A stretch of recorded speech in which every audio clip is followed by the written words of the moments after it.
Lukhoi tumlambadagi mi anina wari sanabagi makholama nakong nang natai. Masadi lengde mamito oirom tauna famangdo de yeng thorakpada mamit mana khangsingi. Lataga angang apikpaduga athengba siram famanga duda fak ama tharaga laifidi bi sanari. Lukhoi ngakne yengduna lai. Latana isu mai jao abok se ware laidi sanabasi to asira. Mai jauna yakiroi hausikse aigi sanabagi matamni aduna nangsu aiga punna sanagadabani. Hangangduna khumlakpado lukhoi manana tai mamina uri mahak yamna ngai makha kare ahenba tawrakadagi haidana yengduna lairi. Lata angangduna taw haibada tawkri pura shungkri. Mai jao fina saba lai fidibi ama paikhatlaga hairi. Abo si laidi se makok si thadat ki yenguko tu si haiduna lai fidibi do makok thadali. Lata shu haraung yenglaga hairi. Isu di yamna hai mai jao na. Abo laidi makok thadat pasumaina aigi kok su thadat lura nang yengjagero. Lukhoi masada sinaramba pumma somni. Angangdo taibang mina ti haiba masilda fawa paningdaba shoren soidana oigani haiba mahak hausikta kya lakli. Aduga mahak nangaklibadi magi nupi asini. Wakhal tadabagum angang sina haibada illibana karigino. Lata su kyan tadabagum na noklaga aduma kumari angangdugi waduda. Hoy abok su yengningi isu na kok thadat pado. Anganga da su kiki law makai noklaga magi makokto makut ani sanglaga thadali. Lata harauna kubaga kuraga noi. Aduni dana isu dia. Mai jao thadat laba makok ado amu hapsili. Abo nangi kok tu su thadat ki. Lata na hoi isu na pamlabadi abu ki kok se thadat lagi hek sano. Lukhoi taunaribadu yengma ngamsilakri. Magi nupi wakhal soiri haiba maha khangli. Mana ukre haiba su khangan ningdi. Magi nupi gi makok thadat labadi thawai soidana tharagani khan ngai hak aduda kokta pai silakpa wakhal na lok kanna khurei. Lata mapuroibana lok khurakpaduda wakhal lakpagumna gyan taragli. Isu thoiba matam si thengkhre tumnaba tausi ngai hak leirabadine nongan khiba tare lao abok phamung sangam lagi. Lata di nakanda thariba phamung aduda sankri. Angangdo lukhoi na tumliba phamung aduda mamit to khani yengi. Mangonda yetli matagumna lukhoi su mamit uisanduna tumba sari. Angangdo ngaihak yengamnaga lata gi manakta sankri. Lukhoi hausiktada mamit pangthoraklaga wakhal khalli. Ay inum sidi mawanga matawridana. Sidi kuiselaklabadi patanungda soidana thokani. Ay kaidogani. Tada koi musu ay koida sauribani haidana yengbiu yaroi. Ay manatrabasu aiba amaiba matanadaba yadabani. Hayeng nonganbaga ay amaiba thirugi. Matamnadi asum hauki. Ahingi matam loikiduna nongalakli. Basanta nongalakpadagi mapa tomal na ngangba lipri. Tomal na laikai miyam na tomal nangi na sanu pado yu taksilaga ngarang tabal songpamda mi khanayin aingona tamnakliba sibo aigi phajaphamla haibanida. Karino ba laikai ne kina sanaba tomal aingonda mina sumba wa ngangba ai pamti. Matung manaw asigumba aingona tahalakanuko. Nati nangbu fanasu ahal oiri kita sulemo kaidorabagine. Basanta mamay mamin ikai tumina leptuna tari. Lalo rabanina masilde kumlakti. Tomal sungang balepti. Nupi ti bagi say henok hidorabani nang. Wakal karataba faine. Nasung namana ba singdi macha song narabani niya. Sida nang naangang sadana yu taksi laga mi kanaribani ni ha. Basanta asuka mayamgi sayna aduga nahiraga kumay. Mapagi waduda. Ayo Baba, yari ba? Isa yuro na marol na matsikpaga. Karangang na ba di yari lepo kay durage? Tomal na, ayari ba? Hausik tada nabaga paubra ni ha? Mina pura abanina, nang nadimingon na puram loy ni ha? Basanta na, Kaidinoda paba, aina amok kaktani kinna tinba. Madi aingonda isu masamu phaba heli. Aina ga khut hanbaga nangaudi jat hekta paba pop tinda tinjalai. Si haiduna amuk na herai. Tomal sauningna ai maha papi sangkhro chalo nasaktu yengdi. Karom daino thoino su nakaudagi mapagi mateng pangselai. Madi mabungda sauning libani. Korauda phubagi. Mina purambagi mabungna suklibadudi mahak udi. Magi mitta hausik uribasi mabungna korauda amukhak kinna thinkibado khaktan. Thoino haibisin phabi oidabana awoiba mapada paudami. Baba aikhoi ta sausi yamni helabani kayadi yamle mana ai lumba lakpani baga phunari basya. Ngarang phunari bani badusu ai lumba lakpani bani. Mi wari saba horakpaga mana singthoklaga phuba haukribani. Makhong ka to dam thillaga kapngang tawduna amukso haini. Baba aidine tasawna section manbagi yum panaga amatta khanglaro. Basanta masangi oida pataba wa mayamaduda thabang yairi. Tomalna yare nang masune nayum no ngana panko a liraklabadine thi ba sakta aduga nayum panaba mukhangloi. Ai nangbu punsi supa thakpa ngamjaroi ko sari ba sakyamduga. Tomal wado hairamnaga sangkri. Basanta masilda mamit phaini yengamnaga masilda morom son masu imungda sangkhirami. Aibu mai nupa koibada yamni yengsinbagi type masak khuthi siga. Isan nupini kai hainingde. Thoinudi mabungda saigadra hairaga mangondo onsilambagi sauningningai mabungda solamado hektaru. Karisu tawbadi ngamda mathwai prok sakna khanghori. Somdana Leikham ayuk sak tokpadagi fileptana sari. Yauksang harau kumhaida luplingaida. Mani imung puwani kauthuklori. Ayuk sabagidi seng khajik laibaduna masuma bin sabadi konai. Horel thongnaba sengde leitri. Phanekto numidang wairam yaudringai saba loisilaga fi yonba laikai mani amadi yolaga fanglakpa taret chanja khara aduna sengwanga doribani. Osil nasin nungsa khara nyamtharakpa aduaida phanek amadi fangli. Leikham hausiktada masado khara waisan. Leikhamna ne hek taida isase aidi pakhatlore abok sara heladrana. Ai phatsalagane ineda phanek se pihaurukige numita khrabadi sel su piningloi. Leikham kaklaba phanek to pai fion bi manegi manakta satkri. Somda sulukhoi nongalakpadagi maiba thiba koise satlubaduna hausikta mayumda halakli. Ahiba maibadi fanglaktri matha sana thongadagi mayum tamna sangai. Sumang yaurakpada ujamela saramle sumangdo isingna pungtau tauna haidoklaga laikho marak aduda lataga angang aduga sanaduna lairibadu uri. Lukhoi sauningna khanglau lawi. Lata nangni tawribadu bukarino nangbu angang masaro. Lata nuklaga kumai. Moiba isuna sana sena waga haibaga nangdi lukhoi amuksu khanglau lawi. Kanagi isuno aigi isu laiti. Yamna thuna nasado irumai thajaror char. Lata su sagalai. Kaino moiba mi sanada ngaini onthongna yetkre. Sangdum sangkhro imungda nasaktu yeningde. Lukhoi sauningwana fathaba ngamda ingkholda sanglaga sambal khariba sai sangado shatlaga magi nipiba phuthaba horakli. Aina haiba wada nasil khumba sai khangbra nang. Si haidana wasadana pangkanda kalli. Lata su soi kre lan kre haibaga natti magi thokpa pangkapta kappi. Lukhoi lata puramba leplaga maisaudi yengai. Hanadagi maisaudi mangonda mamit khane yengduna lairami.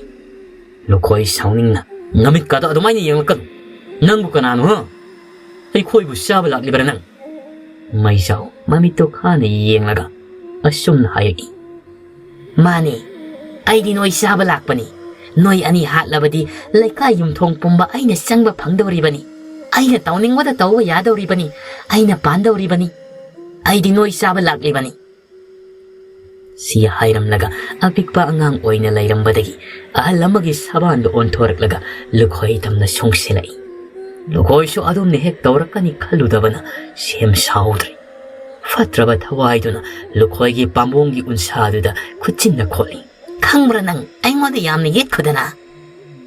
ꯍꯧꯖꯤꯛꯇ ꯅꯊ꯭ꯋꯥꯏꯗꯨ ꯂꯧꯕ ꯇꯥꯔꯤ ꯂꯨꯈꯣꯏ ꯂꯩꯖꯕꯤ ꯊꯥꯗꯨꯅ ꯐꯠꯇ꯭ꯔꯕ ꯊꯋꯥꯏꯗꯨꯕꯨ ꯏꯟꯊꯣꯛꯂꯝꯂꯒ ꯂꯇꯥꯒꯤ ꯈꯨꯗꯥꯡ ꯇꯥꯞꯄ ꯏꯃꯨꯡꯗ ꯈꯪꯆꯦꯟ ꯆꯦꯟꯁꯤꯜꯂꯤ ꯊꯣꯡ ꯑꯗꯨ ꯁꯦꯖꯦꯠꯅ ꯂꯣꯟꯁꯤꯜꯂꯤ ꯃꯄꯥꯟꯗꯒꯤ ꯊꯋꯥꯏ ꯑꯗꯨꯅ ꯈꯥꯡꯅ ꯅꯣꯛꯂꯒ ꯍꯥꯏꯔꯛꯏ ꯏꯃꯨꯡ ꯆꯪꯂꯕꯁꯨ ꯀꯥꯟꯅꯔꯣꯏ ꯍꯧꯖꯤꯛꯇꯤ ꯑꯩꯅ ꯅꯪꯒꯤ ꯏꯃꯨꯡꯕꯨ ꯄꯥꯜꯂꯕꯅꯤ ꯅꯣꯏꯅ ꯑꯩꯕꯨ ꯏꯃꯨꯡꯗ ꯄꯨꯁꯤꯟꯈꯤꯕ ꯅꯨꯃꯤꯠꯇꯨꯗꯒꯤ ꯏꯃꯨꯡꯗ ꯂꯩꯔꯝꯕ ꯂꯥꯏ ꯄꯨꯝꯅꯃꯛ ꯃꯇꯤꯟ ꯁꯤꯠꯂꯒ ꯂꯣꯏꯅꯃꯛ ꯊꯣꯛꯈ꯭ꯔꯕꯅꯤ ꯍꯧꯖꯤꯛꯇꯤ ꯅꯈꯣꯏ ꯀꯅꯥꯅ ꯀꯟꯗꯧꯔꯤ ꯅꯨꯃꯤꯠꯁꯤꯗ ꯇꯥꯈꯤꯁꯅꯨ ꯑꯩꯒꯤ ꯏꯇꯤꯛ ꯈꯪꯍꯟꯒꯦ ꯂꯨꯈꯣꯏ ꯏꯃꯨꯡꯗꯒꯤ ꯃꯄꯥꯜꯗ ꯍꯥꯏꯔꯤꯕ ꯃꯌꯥꯝꯗꯨ ꯇꯥꯔꯤꯕꯅꯤ ꯂꯨꯈꯣꯏꯅ ꯀꯔꯤꯅꯣ ꯍꯥꯏꯔꯤꯕ ꯃꯌꯥꯝꯁꯤꯕꯨ ꯑꯩꯗꯤ ꯂꯣꯏꯔꯦꯗꯅ ꯀꯝꯗꯧꯅꯤ ꯁꯤꯗꯤ ꯂꯇꯥꯗ ꯑꯃꯨꯛ ꯑꯣꯟꯁꯟ ꯁꯥꯎꯅ ꯍꯥꯏꯔꯛꯏ ꯃꯁꯤ ꯄꯨꯝꯅꯃꯛ ꯃꯃꯥ ꯅꯪꯅ ꯋꯥꯈꯜ ꯇꯥꯗꯕꯒꯤꯅꯤꯀꯣ ꯂꯇꯥꯅ ꯀꯔꯤꯅꯣ ꯑꯩꯅ ꯀꯩꯗꯧꯔꯒꯦ ꯈꯨꯠꯁꯤ ꯑꯃꯨꯛꯇ ꯍꯥꯝꯗꯣꯛꯎꯁꯤꯁꯦ ꯏꯁꯨꯗꯣ ꯃꯄꯥꯜꯗ ꯃꯊꯟꯇ ꯂꯩꯔꯝꯂꯅꯤ ꯑꯩ ꯑꯃꯨꯛꯇ ꯂꯧꯁꯤꯟꯕꯤꯔꯨꯒꯦ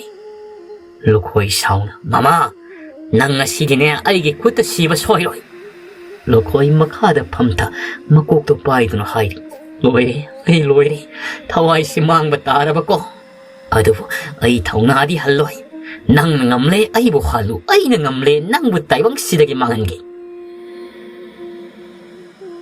ꯅꯨꯃꯤꯗꯥꯡ ꯃꯝꯂꯤ ꯇꯧꯔꯛꯄ ꯑꯗꯨꯋꯥꯏꯗ ꯂꯩꯈꯝ ꯃꯈꯨꯠꯇ ꯆꯦꯡ ꯌꯥꯎꯕ ꯈꯥꯎ ꯑꯃ ꯌꯥꯟ ꯇꯥ ꯂꯥꯛꯏ ꯅꯥꯛ ꯌꯦꯠꯇ ꯀꯅꯥ ꯂꯩꯒꯤ ꯎꯕ ꯅꯠꯇꯦ ꯀꯣꯔꯧꯅ ꯂꯩꯈꯝ ꯑꯃꯨꯛꯇ ꯉꯥꯏꯈꯣ ꯂꯩꯈꯝ ꯀꯣꯔꯧꯒꯤ ꯈꯣꯟꯖꯦꯜ ꯇꯥꯕꯗ ꯉꯔꯥꯡ ꯀꯣꯔꯧꯅ ꯍꯥꯏꯔꯝꯕ ꯋꯥꯁꯤꯡꯗꯣ ꯃꯊꯪ ꯅꯤꯡꯁꯤꯡꯉꯛꯂꯤ ꯌꯨꯝꯒꯤ ꯂꯩꯇ ꯂꯥꯏꯔ ꯃꯌꯥꯝꯁꯤꯗ ꯀꯣꯔꯧꯒꯤ ꯋꯥꯈꯜꯒ ꯀꯥꯎꯔꯨꯔꯤ ꯂꯩꯈꯝꯅ ꯏꯕꯨꯡ ꯑꯩ ꯌꯨꯝꯗ ꯆꯪꯂꯨꯈꯤꯒꯦ ꯑꯗꯨꯒ ꯑꯃꯨꯛ ꯊꯣꯛꯂꯛꯀꯦ ꯉꯥꯏꯍꯥꯛꯇ ꯉꯥꯏꯕꯤꯔꯝꯃꯣ ꯂꯩꯈꯝ ꯀꯣꯔꯧꯒꯤ ꯋꯥꯒ ꯇꯥꯔꯝꯗꯅ ꯄꯔꯞ ꯂꯥꯛꯏ ꯈꯔꯁꯨ ꯏꯀꯥꯏ ꯀꯣꯔꯧꯒꯤ ꯃꯃꯥꯡꯗ ꯁꯟꯙ꯭ꯌꯥ ꯋꯥꯏꯔꯝꯁꯤꯗ ꯂꯩꯁꯥꯕꯤ ꯃꯥꯅ ꯆꯦꯡꯒ ꯋꯥꯟꯕꯁꯤ ꯃꯥꯡꯒꯣꯟꯗ ꯐꯝꯗꯨꯅ ꯃꯦ ꯑꯃ ꯃꯁꯨ ꯂꯥꯛꯄ ꯉꯥꯏꯔꯝꯃꯤ ꯂꯩꯈꯝꯅ ꯇꯍꯥ ꯆꯪꯂꯛꯄꯗꯨ ꯎꯕꯗ ꯃꯦ ꯑꯃꯅ ꯈꯨꯝꯃꯛꯏ ꯀꯩꯗꯧꯔꯒꯦꯅꯦ ꯇꯍꯥ ꯆꯪꯉꯛꯏꯕꯁꯤꯕꯣ ꯂꯩꯈꯝ ꯆꯦꯡꯗꯣ ꯃꯥꯡꯒꯣꯜꯗ ꯊꯝꯃꯤ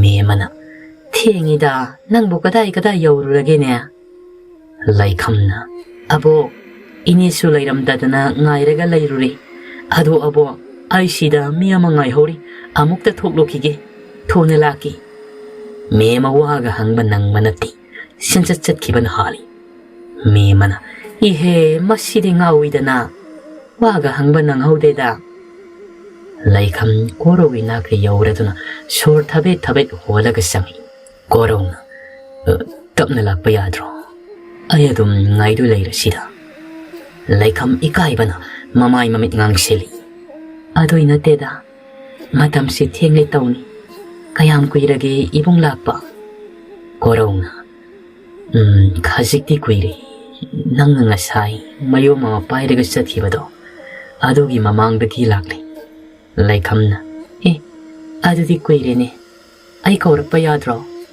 ꯀꯣꯔꯧꯅ ꯅꯪꯗꯤ ꯀꯔꯤꯒꯤ ꯑꯗꯨꯛ ꯊꯨꯅ ꯆꯠꯂꯤꯕ ꯀꯧꯒꯦ ꯇꯧꯔꯒꯁꯨ ꯅꯪꯍꯧꯗ꯭ꯔꯤ ꯑꯗꯣ ꯉꯔꯥꯡꯒꯤꯗꯣ ꯑꯩ ꯀꯔꯤ ꯈꯜꯂꯣ ꯍꯥꯏꯕꯅꯣ ꯌꯥꯔꯦ ꯍꯥꯏꯗꯅ ꯈꯜꯂꯒꯦ ꯂꯩꯈꯝ ꯃꯃꯥꯏꯗꯨ ꯅꯣꯟꯊ ꯄꯥꯎꯈꯨꯝ ꯄꯤꯔꯛꯏ ꯏꯕꯨꯡ ꯑꯩꯗꯤ ꯂꯥꯏꯔꯕꯤꯅꯤ ꯏꯃꯥ ꯏꯄꯥꯁꯨ ꯂꯩꯈꯤꯗ꯭ꯔꯤ ꯑꯕꯣꯛꯅ ꯑꯩꯕꯨ ꯌꯣꯛꯄꯅꯤ ꯑꯩꯒ ꯂꯣꯏꯅꯕꯗ ꯏꯕꯨꯡꯒꯤ ꯃꯥꯏ ꯈꯨꯒꯅꯤꯗ ꯀꯣꯔꯧꯅ ꯑꯗꯨꯒꯤꯗꯤ ꯑꯩꯗꯤ ꯀꯩꯁꯨ ꯈꯟꯗꯦꯗ ꯅꯪꯅꯇ ꯑꯩꯒꯤꯗꯃꯛ ꯂꯦꯞꯄꯤꯌꯣ ꯑꯇꯩꯗꯤ ꯑꯩ ꯊꯣꯏꯗꯣꯛꯇꯦ ꯂꯩꯈꯝꯅ ꯏꯕꯨꯡꯒꯤ ꯋꯥꯗꯣ ꯍꯌꯦꯡ ꯇꯨꯡꯗ ꯅꯤꯡꯉꯝꯗꯕꯗꯤ ꯐꯥꯎꯔꯣꯏꯀꯣ ꯀꯣꯔꯧꯅ ꯂꯩꯈꯝ ꯑꯩꯕꯨ ꯊꯥꯖꯗꯕ꯭ꯔꯥ ꯍꯧꯖꯤꯛꯃꯛ ꯑꯩꯒꯤ ꯌꯨꯝꯗ ꯅꯪꯕꯨ ꯄꯨꯕꯁꯨ ꯑꯩꯗꯤ ꯉꯝꯒꯅꯤ ꯂꯩꯈꯝꯅ ꯊꯥꯖꯗꯕꯒꯤ ꯋꯥ ꯅꯠꯇꯦꯗ ꯍꯌꯦꯡ ꯂꯃꯈꯥꯡꯗ ꯑꯩꯕꯨ ꯍꯨꯟꯗꯣꯛꯄꯤꯔꯝꯂꯕꯗꯤ ꯑꯩꯗꯤ ꯅꯨꯡꯁꯤ ꯃꯩꯆꯥꯛ ꯈꯥꯡꯕ ꯉꯝꯖꯔꯣꯏ ꯀꯣꯔꯧꯅ ꯂꯩꯈꯝ ꯑꯩ ꯑꯗꯨꯒꯨꯝꯕ ꯅꯪꯒꯤ ꯊꯃꯣꯏ ꯁꯣꯛꯀꯗꯕ ꯊꯕꯛ ꯑꯃꯠꯇ ꯇꯧꯔꯣꯏ ꯂꯩꯈꯝꯅ ꯐꯔꯦ ꯏꯕꯨꯡ ꯑꯗꯨꯗꯤ ꯑꯩꯁꯨ ꯆꯪꯈ꯭ꯔꯒꯦ ꯏꯕꯨꯡꯁꯨ ꯊꯦꯡꯉꯦ ꯌꯨꯝꯗ ꯍꯟꯕꯤꯔꯣ ꯀꯣꯔꯧꯅ ꯑꯗꯣ ꯑꯁꯦꯡꯕ ꯄꯥꯎꯈꯨꯝ ꯑꯃꯇꯪꯗꯤ ꯑꯩꯗꯤ ꯄꯥꯝꯃꯤꯗ ꯑꯍꯤꯡ ꯇꯨꯝꯂꯛꯇ꯭ꯔꯤꯕꯁꯦ ꯐꯟꯗꯤ ꯀꯨꯏꯁꯤꯜꯂꯛꯂꯤ Mitsna ani se shoktari. Ai pothaba pam Leikham. Leikham wa ngangda. Nuzagi oi thangba na pada siliba. Takhe laina somadu lok thorak laga. Korau da pi. Sina ai asengba paukhumni. Leikham satkhe. Korau su na somdo siksina pai. Momon nok laga. Cycle thauduna mayum maikai pangkhirami. Ngasai lumduna anidugi matau yenglamba sajauna uzaudugi marumdugi thogai. Sajauna aina uriba pumbasi itau basanta da tamdaba yadi. Ai hausimak chattuna tamloragi. Leikham wakal nungaina sanglakpani. Wakal nungairingai nungsiba maga silok naringai ensang leihodi haibado kangning sengai. Pikna lairiba makhoi inkhola du sang sauri khara hauribado pat thatuni hi.